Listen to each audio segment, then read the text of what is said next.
Welcome back to our Chanel, where real justice meets real chaos.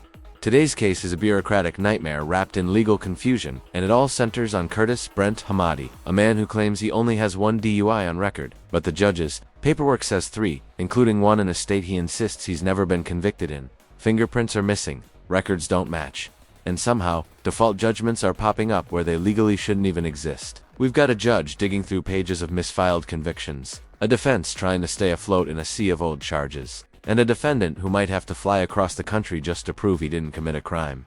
So buckle up. This one's got legal contradictions, emotional frustration, and a whole lot of what is even happening right now. Let's get into it. I do have a 2012 conviction for DUI, Your Honor. And you also have one out of Florida from 2012. No, Your Honor.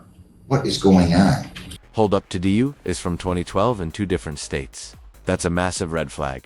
Either this man was driving coast to coast under the influence, or something seriously off with these records. This is exactly where legal systems break. Down one conviction might be accurate, but multiple overlapping charges from different states.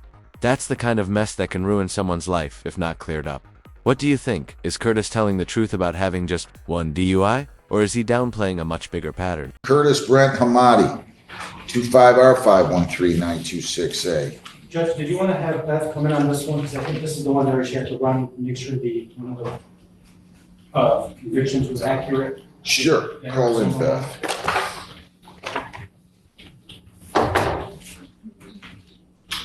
Did you go over and get printed? They already had my prints, Your Honor, when I went over there to Gibraltar. They said that Rockwood had sent them over to them. But I did go straight over there the day that you sent me. Your name? Hamadi's the last name? No, your full name, please. Oh, Curtis Brent Hamadi. Yeah, good morning, Judge. Wait a minute, so go ahead, counsel. Good morning, Judge. Investigator County Attorney for Hamadi. I don't know why they would have said that. Lisa, this is not on his criminal history. Yeah, I saw that. That's why I stickered it. If he went over there, I can follow up with them. I do remember them taking my prints, Your Honor, when I was over there. When? When I was arrested. This was a blood draw. They took you to the hospital. I mean, at Gibraltar. Not this past time, before, right? Yes, I'm almost positive. Wait a minute, slow down.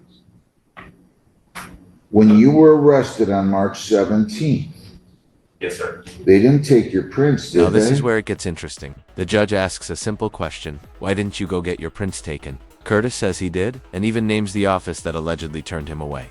This back and forth over fingerprints might sound minor, but in court, it's everything.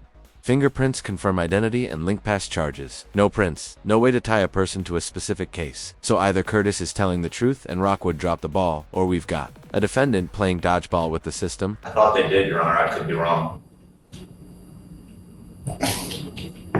Well, why didn't you go over and get your prints taken like I told you to? I did. I went straight there last time when you sent me, and I waited in the lobby. I checked in with them. They came to the window and they said, "We don't need you. We have them. Rockwood has them," and Rockwood was going to send them over. Lisa, can you make a call, please? Yeah, I'll check into it.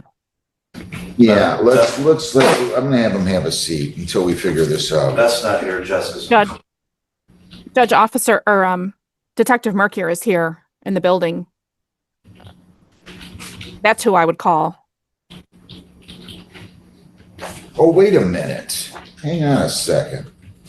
Why is this like this? Hang on.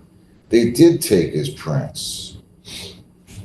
Why is that not on the other criminal history that you ran on the 16th? There's only 2 pages to that, and they're not on there. And the one attached to the pre-sentence report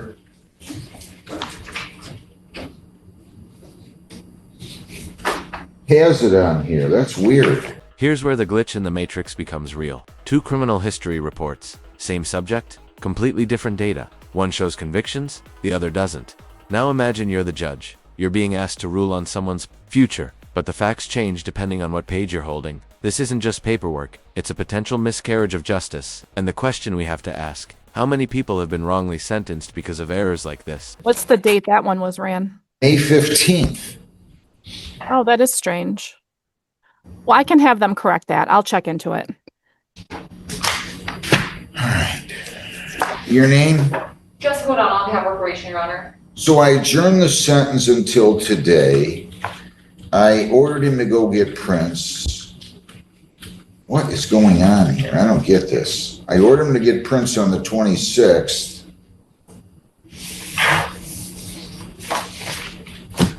Which conviction did he say was not his? The Arizona conviction, Judge, the one from 1999.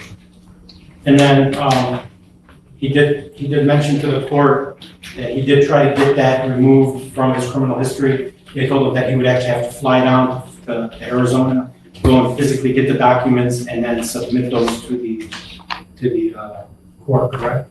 To the DMV in Arizona, yes.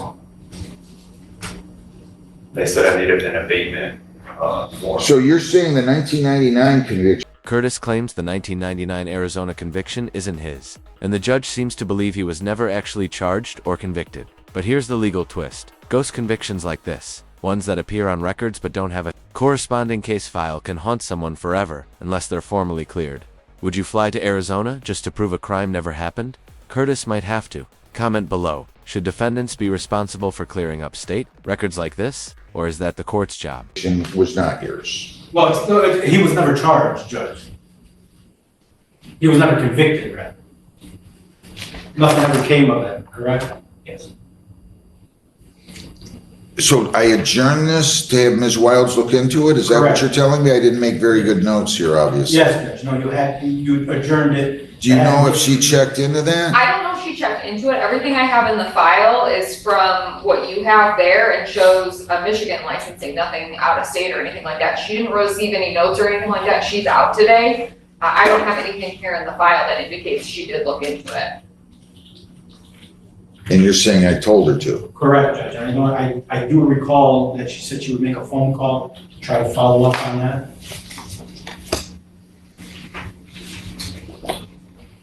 Oh, I hate to adjourn this again, but that's important to me. She did, you know what, Judge, Your Honor, it looks like she had, if I could approach, this looks like a Arizona driver registration response, and it doesn't show that anything comes up on it. But that's the only thing in the file, so I don't know if that's what she looked into. There's nothing indicating here she made a phone call or anything, though.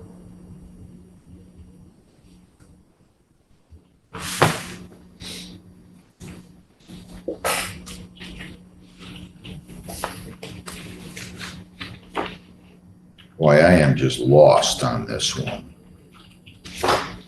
I mean, it also shows a June 13, 12 conviction out of Arizona. Do we not, he acknowledges that that's a conviction, right? What year, Judge? 2012. 2012. And here we go again, another conviction from 2012, and now Florida is involved. Curtis says he's only ever had one DUI in Arizona, so why is Florida suddenly showing up with an OUIL conviction? This raises a major legal question. If one state's DMV makes an error, how quickly does it spread to national databases? And more importantly, if you're wrongly convicted in the system, how long before someone notices? I believe that was, I thought that was in January, but I do have a 2012 conviction for DUI, Your Honor. And you also have one out of Florida from 2012. No, Your Honor. What is going on? I've only had one DUI in my lifetime, Your Honor, and that was in 2012 in Arizona.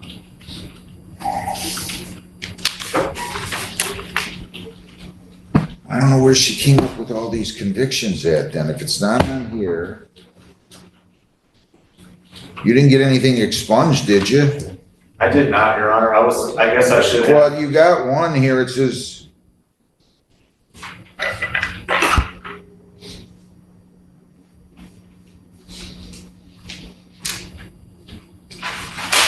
This is weird.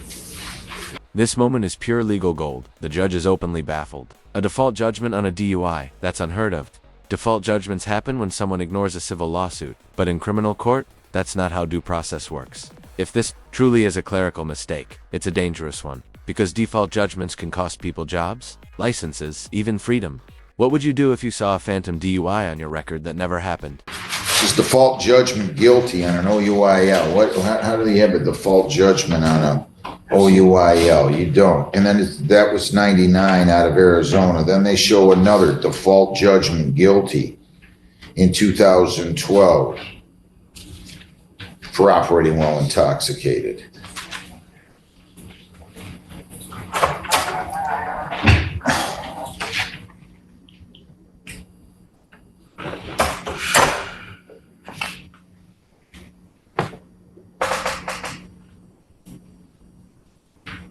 Judge, Mr. Armand is indicating that the Arizona conviction for the OWI is the only one he's ever gotten prior to what we're here for today.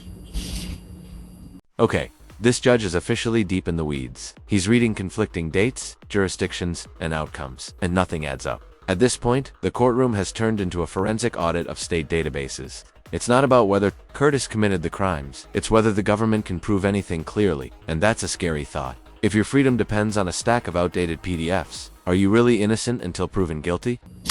This is strange.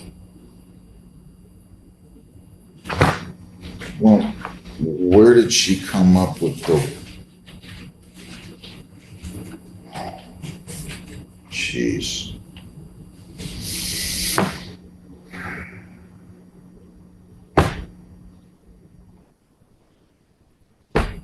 There was one February to 12, according to his record, operating while intoxicated, default judgment, it says, which doesn't make any sense, jurisdiction Arizona, but she's got that one out of Florida on this report.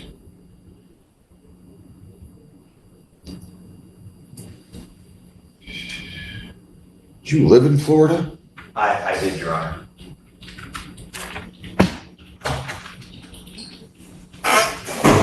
I don't know what to say here. This is important to me to know. Now this is the emotional gut punch.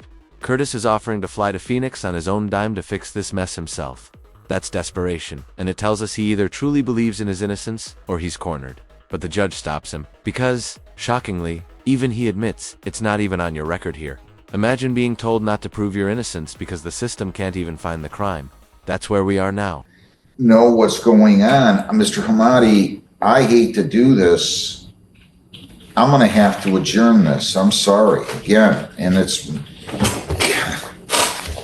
Your Honor, would it be okay if I traveled to Phoenix where I already know where I have to go to get that paper and have it done? And I'll try to do it myself. I'm going to try to come up with the money to fly. I hate to have you do that. It's not even on your record here. No, and they can't even find a case number. I've talked to several different How could people this over be there. default judgment? I don't know what that... There's no default judgments on drunk drivings. There's no false... Look, why don't you not fly across the country right now, okay? I'm going to adjourn this sentence. I'm going to have... But you got to talk to her to check into these. I'll have her do so, yes, Your Honor. And I need her to note the file, okay? Okay. In case she's not here next time. Give me a new date, Lisa. I just do not feel comfortable without... This judge is doing something rare. He's refusing to sentence until he fully understands the case. In a world where courts are backlogged and rushed, that's a powerful reminder. Real justice takes time. He wants every note, every file, every phone call documented, because if this is all based on clerical confusion, he refuses to let Curtis go down for it. That's integrity, and it deserves recognition. Knowing the specifics here, I just don't. August 7th at 8:30. She's not out for too long, is she? She's not No, out. she's just out today. She'll be back tomorrow. I was just going to say, this just doesn't make any sense. Let this sink in. There's no such thing as a default judgment on a drunk driver. That's the judge speaking, not speculation. That one sentence exposes how deeply flawed this record is. It's not just about one man's DUI, it's about how easily errors slip through the cracks and how hard they are to erase. Comment below. Should states be forced to create a nationwide fix system for wrongful entries like this? It makes absolutely no sense for somebody to write or for there to be a default judgment on a drunk driver. There's no such thing. I don't care what state they're in. It's not. So that's what we'll do. I am really sorry. Don't go flying across the country until you talk to Beth. Okay. And let's see what we can figure out and tell her to stay in touch with me on this, okay? I will. If I need to adjourn it so he can leave, I have no problem. All right? Thank you, Your Honor, yes. Thanks a lot. Sorry about this, Mr. Hamadi, I really am. This judge just apologized again to Curtis. That says a lot. Not only is the court acknowledging confusion, but it's doing something even more rare, showing humanity. Curtis walks out without a sentence, not because he's innocent or guilty, but because the court simply doesn't have the truth yet. This isn't just a delay, it's the system admitting, we don't know what we're doing here, and that's not good enough. So what did we just witness? A courtroom caught between missing data, legal misfires, and a defendant left in limbo? Judge Starr refused to sentence without solid proof, and that may have saved Curtis from a wrongful punishment. This case shows us that justice isn't just about evidence, it's about accuracy, accountability, and fairness at every level. If this video made you think twice about how justice works or doesn't, make sure to hit that like button, subscribe for more real courtroom breakdowns, and drop a comment below. Do you think Curtis was being honest, or did he just dodge a bullet thanks to a broken system?